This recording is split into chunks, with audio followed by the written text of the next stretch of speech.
Welcome back, guys. This video is going to be my most exciting one yet. Usually I do my reviews on my site. I have one on my site for Infinity War, but because there's so much to talk about this movie, I decided that I'm going to make a video about it too. But here's the catch, I'm going to talk spoilers.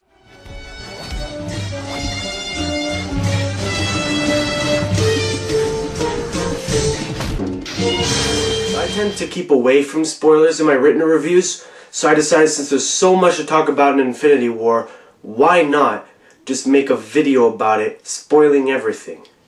Well, don't worry, you don't have to watch this video if you haven't seen the movie. I strongly recommend you watch the movie first. Don't be that one guy who gets the movie spoiled for him before he watches the movie. I hope you've seen the movie if you're watching this video, so don't say I didn't warn you. Spoiler warning right now. So let's begin.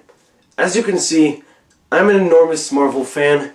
Like this shirt right here on the back, it's got all the movies. And yeah, so anyway, I'm an enormous Marvel fan, and I've pretty much always been. Ever since I saw the first Avengers movie in theaters in 2012, I've been following these movies for ever since then, and they've been a big part of my life. Whether it's the Guardians of the Galaxy or Civil War or even like the other stuff like X-Men and Deadpool, that stuff gets me really excited too. But Infinity War is the most I've ever been excited for a movie because it's all the heroes teaming up, whether it's the Avengers and the Guardians, and there's also Doctor Strange, and they're all teaming up to fight Thanos. And as you all know, Thanos is looking for 6 Infinity Stones, which have been set up throughout the movie. Only one, the Soul Stone, has not been found yet prior to Infinity War. And I've got to say, Thanos has got to be the best villain in the Marvel Cinematic Universe so far. And I've already been a fan of Josh Brolin before this movie. He's appeared before that as Thanos in Guardians of the Galaxy and Avengers Age of Ultron, but this is his first actual role that isn't a cameo. And yeah, like I said, Josh Brolin's performance is terrific as Thanos. Not only is he so well realized and really threatening, but he's also got a really complex motive, and he's got emotion too that isn't just cold-blooded killing. And just this February, I saw Black Panther, and I was thinking, wow, Michael B. Jordan is Killmonger. That can't be topped. Like, that's the best villain in the Marvel Universe. But now we have Thanos. Marvel's villains used to be pretty uninteresting, like Malekith from Thor 2. I barely remember anything about him. And Yellow Jacket, I just didn't really like him from Ant-Man.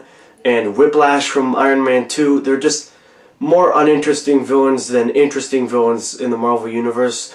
But lately, even with like the Vulture and Hela and Zemo from Civil War, they've been able to make Loki not be the only interesting villain who's been in the Marvel Universe. Speaking of Loki, he dies in the first scene, and it's pretty sad. You know, even though Loki has died before and he's come back, Thanos literally says no resurrections this time right after he kills him. So yeah, it's probably the last time we'll see Loki, but he was a really great character. We've seen his villainous sides, but also his softer sides and how those clash in every movie. But really, in the end, he loved Thor, and it was a meaningful sacrifice when he tried to kill Thanos, but unfortunately failed. You know, Thor was really the emotional heart of this movie. Other than Thanos, of course, Thor was really the only character that was fleshed out as much as he had been in previous movies, as opposed to the rest of the characters who have been sort of pushed off to an ensemble cast, even Iron Man and Captain America. But yeah, Thor, he was probably like the best character this time around, because not only does he make that amazing entrance into Wakanda with his axe, but he's also, we see his path of vengeance towards Thanos, and of course the end where he kills him. So I've talked enough about Thor. Let's talk about other people now. So anyway, Iron Man has that amazing new suit. He and Doctor Strange are sort of teamed up for the entire movie. Spider-Man's there too. I like how every movie Spider-Man has to make some sort of plan that involves a reference to an 80s movie. Last time was Empire Strikes Back, the way he took down Giant Man. And this time he makes a reference to Aliens when he has to blow Ebony Maw out of the ship. Which I thought that was a pretty fun, you know, sort of chain to carry the movies forward.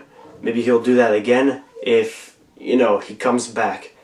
But anyway, yeah, Spider-Man was definitely one of the funniest parts of the movie. Also, Drax and Mantis were both hilarious in this movie. Like, Drax's line, "Why is Gamora?" I thought that was hilarious. Even though some who haven't seen the previous movies may think that there isn't enough character development set forth in this movie, I do agree that there isn't a lot of character development here because Thanos has to be the main focus, but when you think about it, a lot of the character arcs from the previous films come to this one. Like we see in Iron Man 3 how Tony Stark has been completely impacted by the attack on New York. He can't sleep. It's changed him, and we still see in this movie, he even says to Doctor Strange, I believe, Thanos has been in his head for 6 years now. So it's really what's driving him to defeat Thanos. It's not just like he isn't there for a purpose. And I gotta say, Robert Downey Jr., he's been killing it for the last 10 years. From the first Iron Man, he's just been one of the best casting choices ever. He's so hilarious, charismatic, and he's also got plenty of emotion when it comes to the brilliant and complex character of Tony Stark. All the characters are used so perfectly. There's like 30 plus characters in this movie that we've had to learn about in the past, and they're all used so well. Speaking of everyone, Ant-Man and Hawkeye were nowhere. And Ant-Man, I can understand. He's having his own movie in July, which is actually really soon, which I'm excited for. Even though I wasn't the biggest fan of the first Ant-Man, I still enjoyed it, and I bet this one will be a lot better. And Hawkeye, I was actually surprised that they decided to keep him under house arrest with Ant-Man, because he's one of the main Avengers. He's definitely in Avengers 4. You know, he even had to sacrifice a role in Mission Impossible 6 to be in this one. And yeah, he's definitely going to be a bigger part of it in the next one, which I'm happy about. Let's talk about a scene that, whether or not you've been a big fan of these movies before, everyone was shocked by this scene. And that is the Soul Stone scene. And that's the scene where some big stuff happens. First of all, I was surprised by the reveal that the Red Skull is still alive after he was apparently killed by the Tesseract in Captain America the First Avenger. But when you think about it, it makes sense, because what does the Tesseract do? It's a space stone. So it's understandable that it teleported him to a different planet at the end. But anyway, that's not the biggest deal of that scene. The biggest deal is when Thanos makes the decision and kills Gamora, which I thought was sad because I really like Gamora. I think she's a cool character.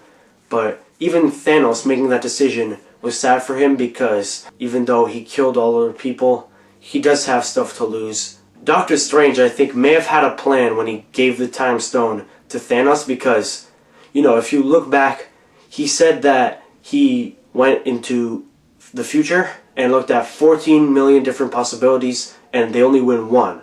So maybe that could involve letting Thanos get the complete gauntlet as them winning at the end of Avengers 4. And even though Doctor Strange does die at the end, I bet he may come back and they'll use the Time Stone to somehow reverse some of the deaths, because Spider-Man even has his own movie after Avengers 4, so he's definitely not dead permanently. And yeah, Spider-Man's death scene, by the way, that was some powerful stuff. When he says, "Mr. Stark, I don't want to go," all that, you know what I'm talking about if you've seen the movie. And another standout scene has to be the battle on Titan, where Star-Lord, Drax, Mantis, Iron Man, Doctor Strange, Spider-Man, and Nebula are fighting Thanos. Such an incredibly done scene. Probably one of the best scenes in the Marvel Cinematic Universe in terms of action. And when Thanos stabbed Iron Man, my entire audience gasped. Marvel has done a completely wonderful job about making us care about these characters so that when Infinity War actually happens, then we actually care. We actually get excited. We actually go crazy. You know, my audience clapped before the movie, when the title Avengers Infinity War came on, when Cap arrived, when Thor came into Wakanda, and when the movie ended. So yeah, just think about how much of an impact Marvel has made. If that doesn't convince you, then think again. Okay, so now we can talk about that ending. Thanos wins.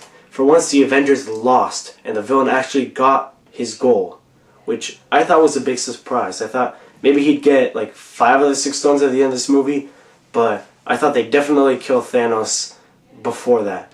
And I actually thought maybe, you know, Thanos is done, maybe they could even make a new conflict for the next one, because they even changed the titles from Infinity War Part 1 and 2 to just Avengers Infinity War and Avengers 4 to clarify that they're 2 completely different movies according to the directors.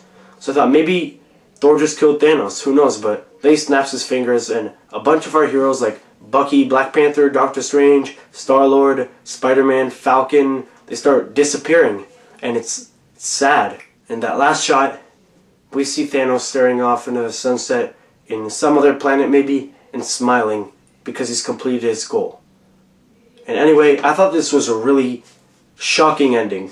And this is a really different ending than anything that Marvel or any blockbuster or big movie has ever done. And it's just probably one of the best cliffhangers I've seen in a movie. You know, usually at the end of superhero movies we're used to seeing the heroes winning, the villain's gone, and all that. And I knew that there was a strong possibility that Thanos is still alive at the end of Infinity War, but I didn't think that Thanos would get his gauntlet complete and snap his fingers and end half the universe. People are complaining that Marvel movies have no consequences, but look at that. What could be worse? They might undo all of it in the next movie. You know, maybe, Spider-Man has his own movie confirmed after Avengers 4, and there's Guardians of the Galaxy Volume 3 coming out in 2020, and I believe Chris Pratt and the actress of Mantis are definitely confirmed for that one.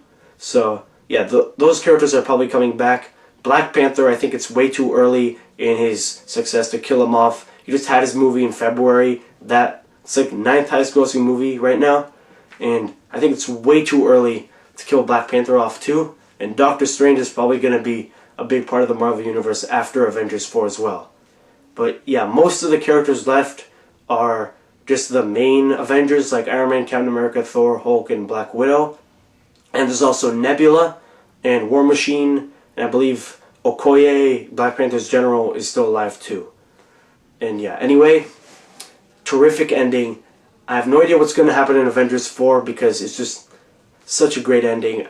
And they're not really teasing anything that could happen. They're just ending it like that. Like we know in the post-credit scene, Captain Marvel will definitely show up. She's getting her own movie in March, and Brie Larson is in that, and a young Nick Fury will be in that too. So, yeah, that's definitely going to be cool. But it takes place in the 90s, so before all this stuff happened in the MCU. And yeah, that should be interesting to see, because apparently she's really strong. Maybe she'll end up killing Thanos. If I had to predict anything, I think Nebula might kill Thanos in the next movie, just because they've been setting her up as the tortured daughter of Thanos, who's always hated him and has been abused by him in the past, and she tried to kill him, and maybe this time she'll get her revenge and it'll fulfill her arc. Or maybe Thanos will just kill her. We'll never know, but that's a prediction I would make if I had to. A lot of the time we make theories and predictions and they end up being wrong, and that's fun to see surprises, but that's just me making a prediction. Could be wrong. I think in Avengers 4 we might see the deaths of some of the biggest Marvel characters. Iron Man is probably gonna die. I don't know. Maybe he won't, but I think it's likely that he'll either retire and have a kid with Pepper, like he said he wants to, or he'll sacrifice himself to kill Thanos or destroy some of the Infinity Stones.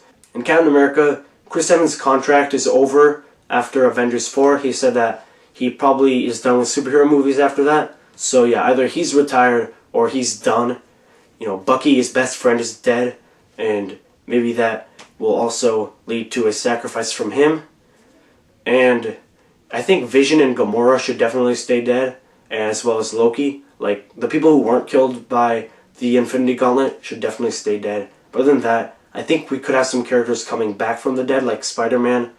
And yeah, but I think Thor has lost everything, so I don't know what he would really do after Avengers 4, so I think it's likely that Thor could die, but I might be wrong. And also, Hulk or Black Widow, maybe they'll meet their maker as well. But yeah, anyway, I loved Avengers Infinity War, and I absolutely can't wait to watch Avengers 4 next May. There's also some Marvel movies coming out before that, Ant-Man and the Wasp in July, and Captain Marvel next March. So thank you everyone for watching. I had a lot of fun making this video. I had a lot of fun talking to you guys about Infinity War. Not as much as I had fun watching Avengers Infinity War, but still, let me know what you guys thought. What was your favorite part? What was your funniest line, in your opinion? And what your predictions are for how Avengers 4 might end. Thank you once again for watching another Film Toppings video, and stay tuned for more.